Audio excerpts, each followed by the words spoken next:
Hey, what's up, YouTube?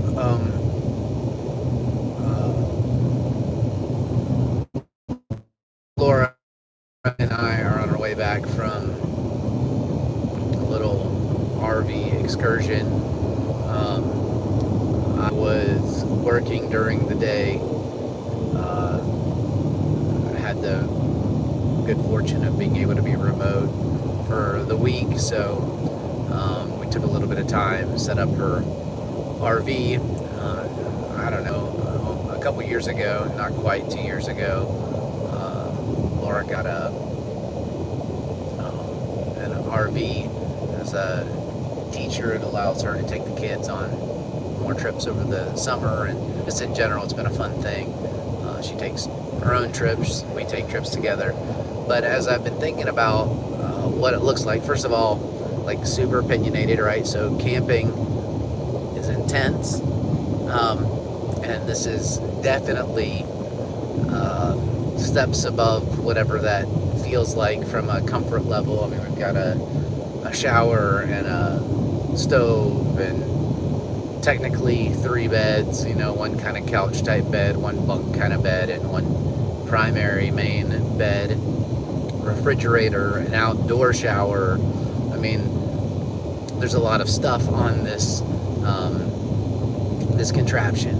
It's 16 feet, so it's very small. It is just one axle, and the one axle is made with greater ground clearance and with all-terrain tires, so that it is more equipped for adventure. So I don't know very much about camping in an RV or in a travel trailer. I don't. I've done very little of it. Most of my camping has been backpacking, some car camping, but it's all been in a tent, for the most part. I have had the experience of tagging along with Laura more and more and kind of noticing some of the things that make this cool, make this better, make it more accessible. So I'm certainly not coming from the perspective of let me get you the download on how to RV camp or how to travel trailer camp the best possible way. Not at all. I can start to speak from an early person's experience, or an early adopting, or not early adopting, but an early learning, new to the game, trying to figure it out, kind of what does a good site look like, what are opportunities look like, that kind of thing. So all that being said,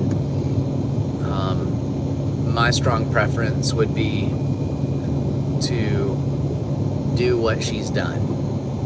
She got a very small, she tried to figure out what is the smallest thing that would allow her to accomplish what she wanted to accomplish. Part of that was probably cost. I don't know all of her reasons, but another part was accessibility. What is it going to take to tow the thing? How big of a engine vehicle do I need to be able to accomplish this? How much fuel is it going to take to get where I'm going? And then for me, even more important, is where can I go with it? So if you get one of these giant travel trailers or very large RVs, those things, they're super cool. And if you're going to primarily take it someplace and park it, you're going to rent a piece of property, or you're going to rent a place on a lake, and that's your getaway, and you're mostly going to leave it on a specific location. You see this often, way more than I ever realized before going to RV parks so often. But there are people that have,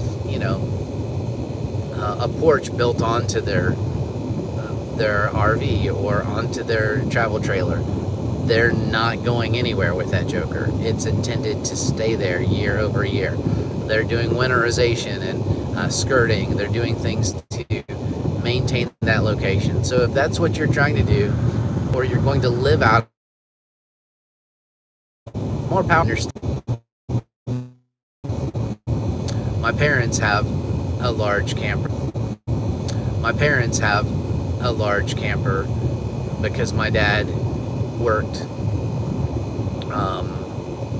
for months out of the year on some projects, and later in his career decided to use a camper for the place that he lived when he was away from home, on site at some of these more rural factory locations that he was working out of. Understood. More power to you. But if I'm getting into this for recreation purposes, I'm going to choose what she chose, something that is allowing me to get back into nooks and crannies, that into Adventureland, into the wilderness, where a large camper just can't be pulled effectively. And so she's got a 16-foot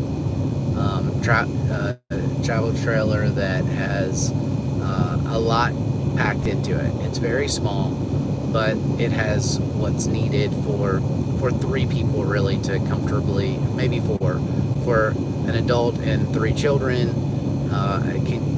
They can comfortably live out of that, especially if they're spending most of their time outside. Yeah, so I think for me, small, mobile, robust, good ground clearance. Those are the things that I would be looking for, because my preference would be to not only go to the easily accessible locations, but some locations that are not as accessible, where you can kind of get away and get more proximity to whatever adventure you're working on.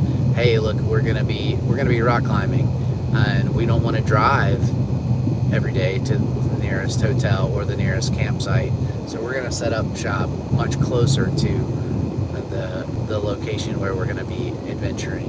Or hey, we want to be backcountry fishing. Okay, so we're gonna boondock in this location, and we're going to be able to stay here very comfortably. Awesome. Again, short, quick, live video, just trying to talk through my priorities. I'm curious, what are your priorities? Again, I don't have a travel trailer. My wife has a travel trailer. She lets me go with her. So I have, like, by proxy experience with this. I'm curious what your experience looks like. Have a great one.